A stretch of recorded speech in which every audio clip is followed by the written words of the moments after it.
بسم الله الرحمن الرحيم.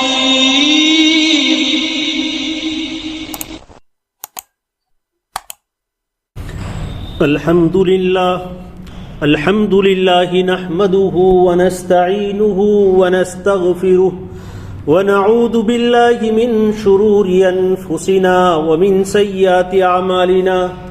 من يهده الله فلا مضل له ومن يضلله فلا هادي له.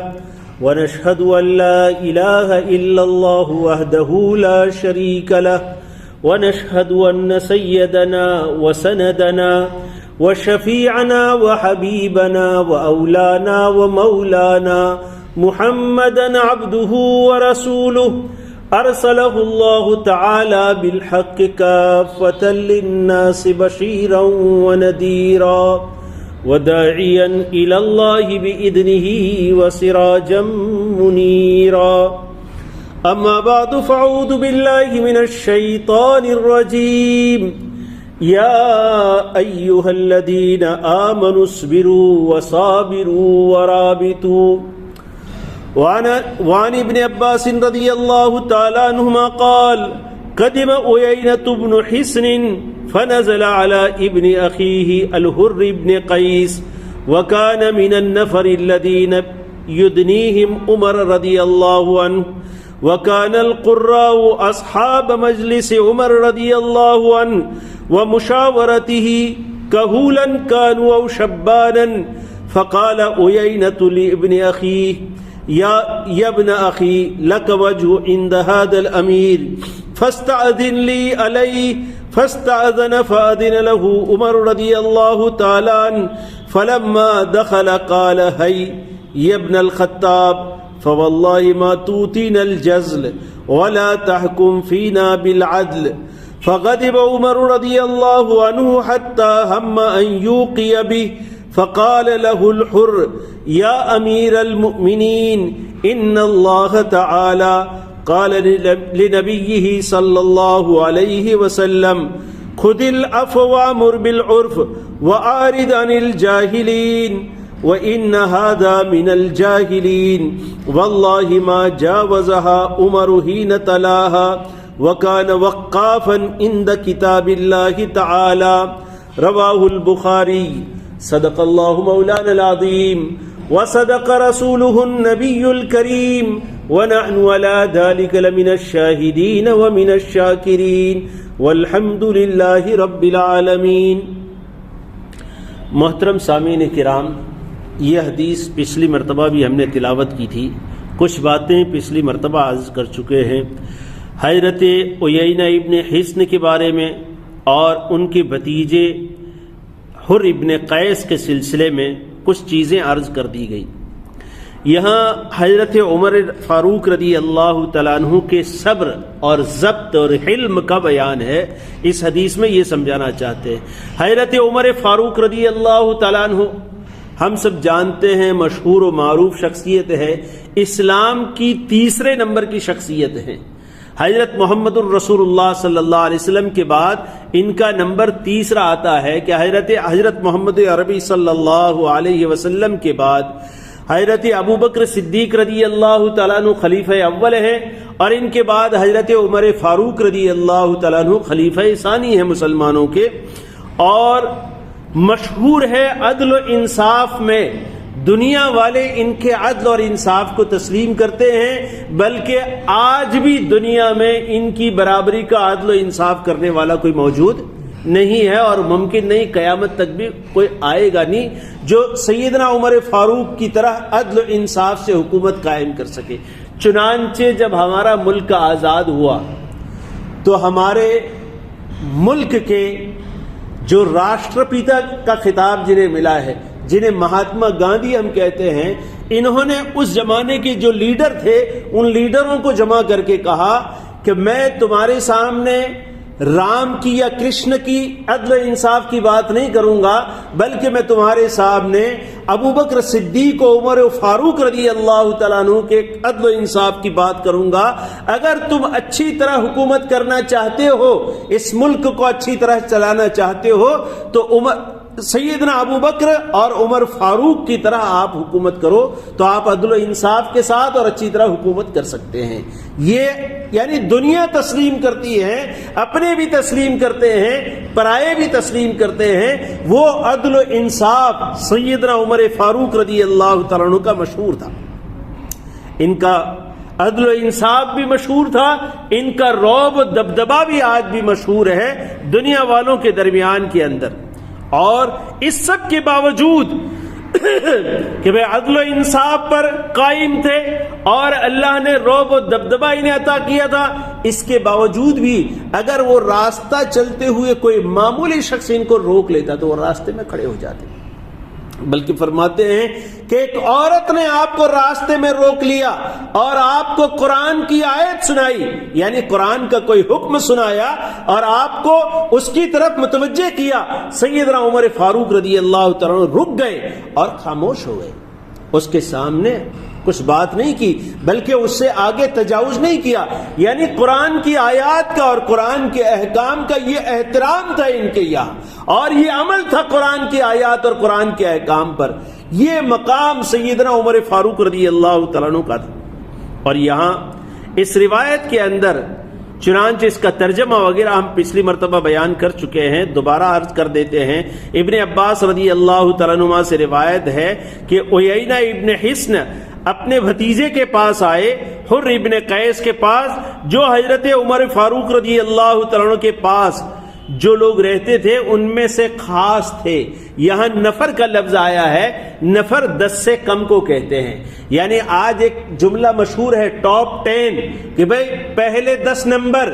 تو حضرت عمر فاروق رضی اللہ تعالیٰ عنہ کے دربار میں جو درباری تھے اس میں سب سے ٹاپ 10 جو لوگ تھے ان ٹاپ 10 میں حضرت حر ابن قیس کا نمبر تھا. یعنی وہ بھی بڑے مقام کے آدمی تھے اور وہ قرہ تھے، یعنی قرہ میں سے تھے. اور حضرت عمر فاروق رضی اللہ تعالیٰ عنہ کی مجلس میں مشورے کے لیے وہ حاضر رہتے تھے.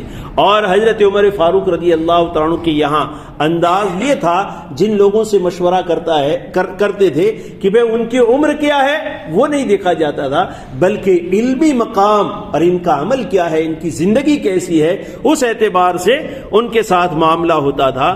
تو وہ حضرت عیینہ اپنے بھتیجے حر ابن قیس جو اتنا بڑا مقام حضرت عمر فاروق رضی اللہ تعالیٰ عنہ کے دربار میں رکھتے تھے ان کے پاس حاضر ہوئے اور کہا کہ بھئی امیر المومنین کے ہاں آپ کا ایک مقام ہے، آپ امیر المومنین سے میرے لیے اپوائنٹمنٹ لے لیں، میرے لیے وقت لے لیں، میرے لیے داخل ہونے کی اجازت لے لیں.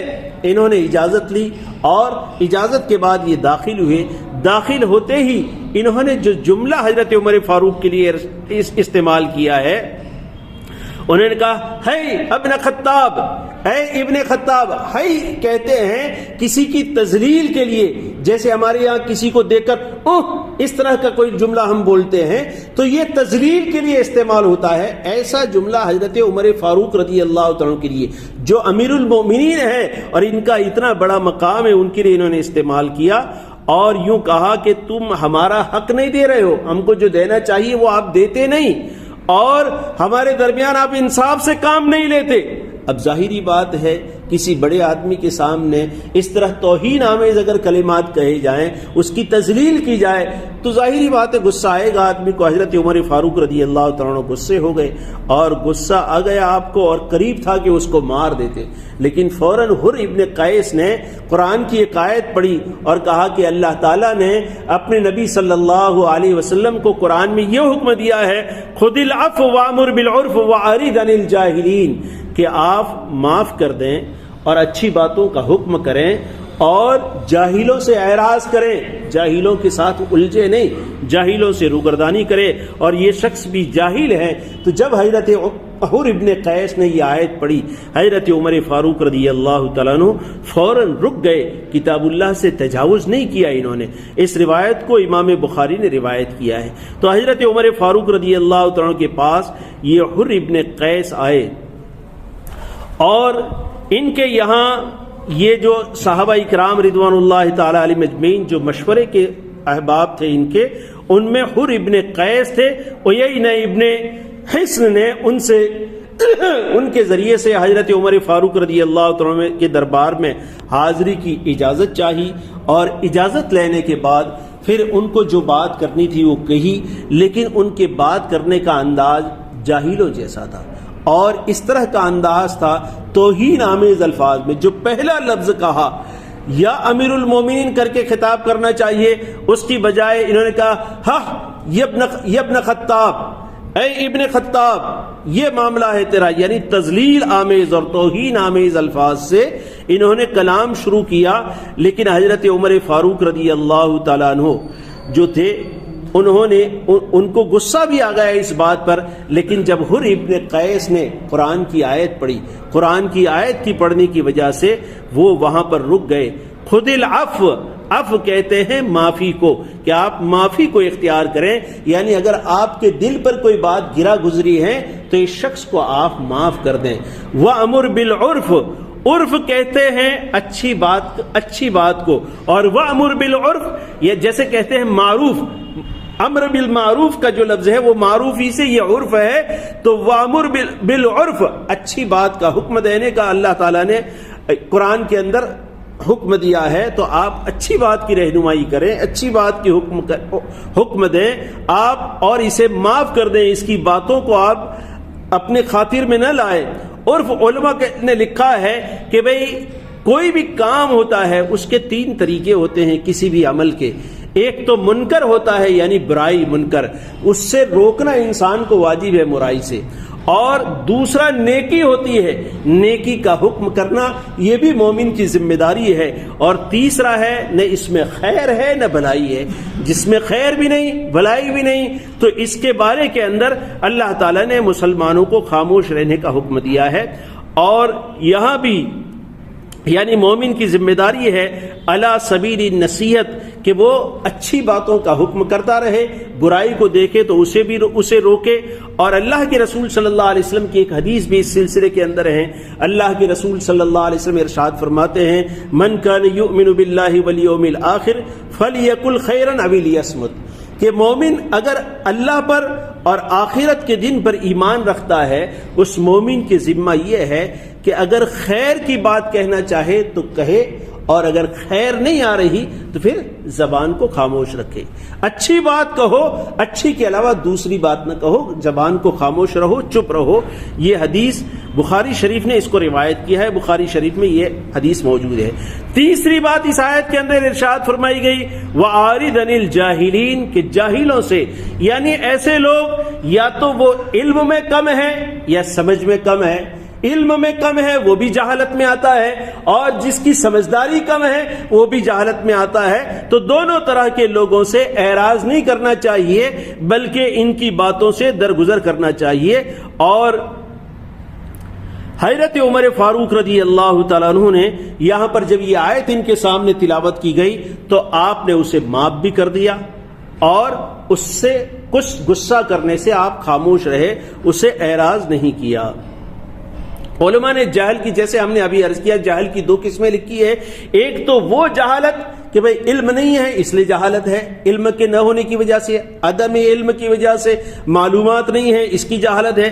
دوسرا سمجھداری کم ہے آدمی، جس کو کسی لفظوں میں بے وقوف جیسا لفظ استعمال ہوتا ہے ہمارے یہاں، کہ ایک بے وقوف طرف کا آدمی ہے، وہ بھی جاہل ہی شمار ہوتا ہے کہ بھائی اس میں سمجھ نہیں ہے، کس کے ساتھ کیسی بات کرنی چاہیے اس کا سلیقہ اسے معلوم نہیں ہے، تو یہ شخص بھی جہالت ہی کے درجے میں آتا ہے، یہ بھی جاہل ہی ہے۔